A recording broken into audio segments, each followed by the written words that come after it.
Hi friends, ನಮಸ್ತೆ. ಮೊದಲನೇ ಸಲ ನಾನು ನಿಮ್ಮನ್ನೆಲ್ಲ ನನ್ನ ಚಾನಲ್ಗೆ ವೆಲ್ಕಮ್ ಮಾಡ್ತಾ ಇದ್ದೀನಿ. ಇದು ನನ್ನ ಮೊದಲನೇ ಕುಕಿಂಗ್ ವ್ಲಾಗ್ ಆಗಿರುತ್ತೆ. ಬನ್ನಿ, ಸಿಂಪಲ್, ಈಸಿ ಆ್ಯಂಡ್ ಟೇಸ್ಟಿ ಆಗಿರೋ ಚಿಕನ್ ಗ್ರೇವಿ ಹೇಗೆ ಮಾಡೋದು ಅಂತ ನೋಡೋಣ. ಚಿಕನ್ ಗ್ರೇವಿಗೆ ಬೇಕಾಗಿರೋವಂಥ ಇಂಗ್ರೀಡಿಯೆಂಟ್ಸ್ನೆಲ್ಲ ನಾನು ರೆಡಿ ಮಾಡಿ ಇಟ್ಕೊಂಡಿದ್ದೀನಿ. ಹಾಗೆ ಚಿಕನ್ ಕೂಡ ಮ್ಯಾರಿನೇಟ್ ಮಾಡಿ ಇಟ್ಕೊಂಡಿದ್ದೀನಿ, ನೋಡ್ತಾ ಇರ್ಬೋದು ನೀವು. ಮೊದಲಿಗೆ ಒಂದು ಬಾಣಲಿ ಕಾಯೋದಕ್ಕೆ ಇಟ್ಕೊಂಡಿದ್ದೀನಿ ಸ್ಟವ್ ಮೇಲೆ. ಹಾಗೆ ಬಾಣಲಿ ಕಾಯ್ದಿದ್ದಾದಮೇಲೆ ಸ್ವಲ್ಪ ಎಣ್ಣೆ ಹಾಕ್ತಾಯಿದ್ದೀನಿ. ಅದಕ್ಕೆ ಎಣ್ಣೆ ಬಿಸಿಯಾದ ನಂತರ ಸ್ವಲ್ಪ ಸ್ಪೈಸಸ್ ಹಾಕಬೇಕು. ಸ್ಪೈಸಸ್ನ ಸ್ವಲ್ಪ ರೋಸ್ಟ್ ಮಾಡ್ಕೋಬೇಕು ಚೆನ್ನಾಗಿ. ಸ್ಪೈಸಸ್ ಎಲ್ಲ ಸ್ವಲ್ಪ ಫ್ಲೇವರ್ ಬರೋಕ್ಕೆ ಸ್ಟಾರ್ಟ್ ಆಗುತ್ತೆ. ಇವಾಗ ಇದಕ್ಕೆ ನಾನು ಸ್ವಲ್ಪ ಈರುಳ್ಳಿ ಹಾಕ್ತಾಯಿದ್ದೀನಿ. ಇದಕ್ಕೆ ನಾನು 2 ಮೀಡಿಯಮ್ ಸೈಜ್ ಈರುಳ್ಳಿನ ಉದ್ದುದ ಕಟ್ ಮಾಡಿ ಇಟ್ಕೊಂಡಿದ್ದೀನಿ. ಈರುಳ್ಳಿ ಹಾಕಿ ಸ್ವಲ್ಪ ಚೆನ್ನಾಗಿ ಫ್ರೈ ಮಾಡಬೇಕು, ಸಾಫ್ಟ್ ಆಗೋವರೆಗೂ. ಈರುಳ್ಳಿ ಇವಾಗ ಸ್ವಲ್ಪ ಪಿಂಕಿಶ್ ಆಗಿದೆ, ಚೆನ್ನಾಗಿ ಫ್ರೈ ಆಗಿದೆ. ಇವಾಗ ಇದಕ್ಕೆ ನಾನು ಒಂದು 3 ಹೆಚ್ಚಿಟ್ಕೊಂಡಿರೋ ಹಸಿಮೆಣಸಿನ್ಕಾಯಿ ಹಾಕ್ತಾಯಿದ್ದೀನಿ. ತುಂಬ ಸ್ಪೈಸಸ್ ತಿನ್ನಲ್ಲ ಅನ್ನೋರು ಸ್ಕಿಪ್ ಮಾಡ್ಬೋದು, ಪರವಾಗಿಲ್ಲ. ನಾವು ಸ್ವಲ್ಪ ಜಾಸ್ತಿ ಸ್ಪೈಸಸ್ ತಿಂತೀವಿ, ಹಾಗಾಗಿ ನಾನು ಹಾಕ್ಕೊಂಡಿದ್ದೀನಿ. ಹಸಿಮೆಣಸಿನ್ಕಾಯಿ ಹಾಕಿ ತುಂಬ ಚೆನ್ನಾಗಿ ಫ್ರೈ ಮಾಡಬೇಕು. ಹಾಗೆ ಇವಾಗ ಇಲ್ಲಿ ಇದಕ್ಕೆ ಸ್ವಲ್ಪ ಶುಂಠಿ ಬೆಳ್ಳುಳ್ಳಿ ಪೇಸ್ಟ್ನ ಆ್ಯಡ್ ಮಾಡಬೇಕು. ನಾನು 1 ಸ್ಪೂನ್ ಆಗೋಷ್ಟು ಶುಂಠಿ ಬೆಳ್ಳುಳ್ಳಿ ಪೇಸ್ಟ್ನ ಆ್ಯಡ್ ಮಾಡ್ಕೋತಾ ಇದ್ದೀನಿ. ಹಾಗೆ ಅದನ್ನು ಕೂಡ ಫ್ರೈ ಮಾಡ್ಕೋಬೇಕು ಚೆನ್ನಾಗಿ. ಯಾವಾಗಲೂ ಅಷ್ಟೇ, ವೆಜ್ ಆಗಲಿ ನಾನ್ ವೆಜ್ ಆಗಲಿ ಅಡುಗೆ ಮಾಡಬೇಕಾದ್ರೆ ನಾವು ಸ್ಪೈಸಸ್ನೆಲ್ಲ ಈ ರೀತಿ ಎಣ್ಣೆಯಲ್ಲಿ ಚೆನ್ನಾಗಿ ಫ್ರೈ ಮಾಡ್ಕೊಳ್ಳೋದ್ರಿಂದ ನಮಗೆ ಗ್ಯಾಸ್ಟ್ರಿಕ್ ಆಗಿರ್ಬೋದು, ಆ್ಯಸಿಡಿಟಿ ಆಗಿರ್ಬೋದು ಪ್ರಾಬ್ಲಮ್ಸ್ ಬರೋದಿಲ್ಲ. ಸೊ ಹಾಗಾಗಿ ಚೆನ್ನಾಗಿ ಫ್ರೈ ಮಾಡಿ ಇದಾದಮೇಲೆ ಇವಾಗ ನಾನು ಇದಕ್ಕೆ 2 ಟೊಮೆಟೊ ಹಾಕ್ತಾಯಿದ್ದೀನಿ. ಮೀಡಿಯಮ್ ಸೈಜ್ ಟೊಮೆಟೊ 2 ಕಟ್ ಮಾಡಿ ಇಟ್ಕೊಂಡಿದ್ದೆ ಸಣ್ಣದಾಗಿ, ಅದನ್ನು ಕೂಡ ಹಾಕ್ತಾಯಿದ್ದೀನಿ. ಹಾಗೆ ಟೊಮೆಟೊನೂ ಕೂಡ ಸ್ವಲ್ಪ ಸಾಫ್ಟ್ ಆಗೋವರೆಗೂ ಚೆನ್ನಾಗಿ ಫ್ರೈ ಮಾಡ್ಕೋಬೇಕು.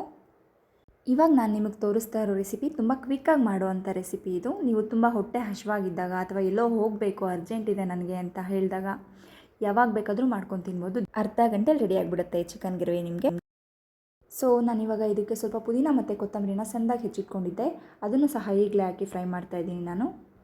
ಫ್ರೆಂಡ್ಸ್, ನಾನಿಲ್ಲಿ ನಿಮ್ಮ ಜೊತೆ ಒಂದು ವಿಷಯ ಶೇರ್ ಮಾಡಬೇಕು.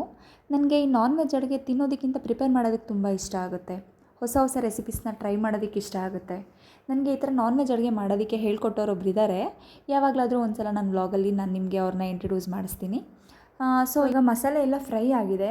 ಸೊ ಇದಕ್ಕೆ ನಾನು ಮ್ಯಾರಿನೇಟ್ ಮಾಡ್ಕೊಂಡು ಇಟ್ಕೊಂಡಿರೋ ಚಿಕನ್ ಆ್ಯಡ್ ಮಾಡ್ತಾಯಿದ್ದೀನಿ.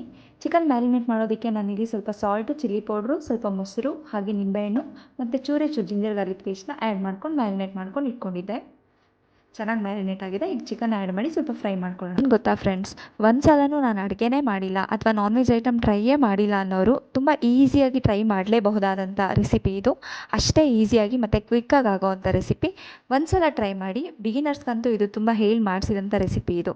ಚಿಕನ್ ಚೆನ್ನಾಗಿ ಮಿಕ್ಸ್ ಮಾಡಿದ್ದಾದಮೇಲೆ ಇವಾಗ ಒಂದು ಲಿಡ್ ಕ್ಲೋಸ್ ಮಾಡಿ ಇಟ್ಬಿಡಬೇಕು. ಸೊ ದಟ್ ಚಿಕನ್ನಲ್ಲಿರೋ ನೀರೆಲ್ಲ ಚೆನ್ನಾಗಿ ಬಿಟ್ಕೊಂಡಿರುತ್ತೆ. ಫ್ರೆಂಡ್ಸ್, ನೀವು ಇವಾಗ ನೋಡ್ತಾ ಇರ್ಬೋದು, ಚಿಕನ್ನಲ್ಲಿರೋ ನೀರಿನ ಅಂಶ ಎಲ್ಲ ಸಪ್ರೇಟ್ ಆಗಿದೆ. ನಾನು ಒಂದು ಸ್ವಲ್ಪನೂ ನೀರು ಆ್ಯಡ್ ಮಾಡಿರಲಿಲ್ಲ. ಇದೆಲ್ಲ ಚಿಕನಲ್ಲಿ ಏನು ನೀರಿತ್ತೋ ಅದೇನೇ.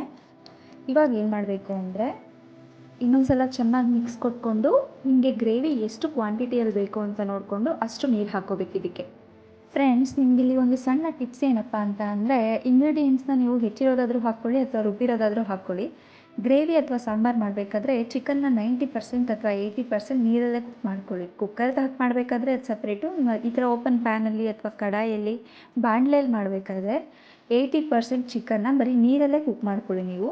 ಮಸಾಲೆಗಳನ್ನ ನೀವು ಚಿಕನ್ ಜೊತೆಲೇ ಹಾಕಿ ಕುಕ್ ಮಾಡೋದ್ರಿಂದ ಏನಾಗುತ್ತೆ ಅಂದರೆ ಮಸಾಲೆ ಮಾತ್ರ ಬೇಗ ಗಟ್ಟಿ ಆಗಿಬಿಟ್ಟಿರುತ್ತೆ. ಸಾಂಬಾರು ಏನಿದೆ ಅಥವಾ ಗ್ರೇವಿ ಏನಿದೆ ತುಂಬ ಬೇಗನೆ ಗಟ್ಟಿ ಆಗುತ್ತೆ, ನೀರೆಲ್ಲ ಅಬ್ಸರ್ವ್ ಆಗಿಬಿಡುತ್ತೆ ಚಿಕನ್ ಬೇಯೋ ಅಷ್ಟರಲ್ಲಿ. ಚಿಕನ್ ಬೇಯೋ ಅಷ್ಟೊತ್ತು ಮಸಾಲೆಗಳು ಬೇಯಬೇಕು ಅನ್ನೋ ಅವಶ್ಯಕತೆ ಏನು ಬರಲ್ಲ. ನೀವು ಬೇಕಾದರೆ ಒಂದು ಸಲ ಟ್ರೈ ಮಾಡಿ ನೋಡಿ ಮನೇಲಿ. ಇಲ್ಲಿ ನಾನು ಇವಾಗ ಗ್ರೇವಿಗೆ ಎಷ್ಟು ಕ್ವಾಂಟಿಟಿ ಬೇಕು ನೋಡಿಕೊಂಡು ಅಷ್ಟು ನೀರನ್ನ ಆ್ಯಡ್ ಮಾಡ್ಕೊಂಡಿದ್ದೀನಿ. ಉಪ್ಪನ್ನು ಸಹ ಇಲ್ಲೇ ಆ್ಯಡ್ ಮಾಡ್ಕೊಂಡಿದ್ದೀನಿ. ಸೊ ದಟ್ ನಿಮಗೆ ಚಿಕನ್ಗೆ ಚೆನ್ನಾಗಿ ಉಪ್ಪು ಹಿಡಿದಿರುತ್ತೆ ಆವಾಗ.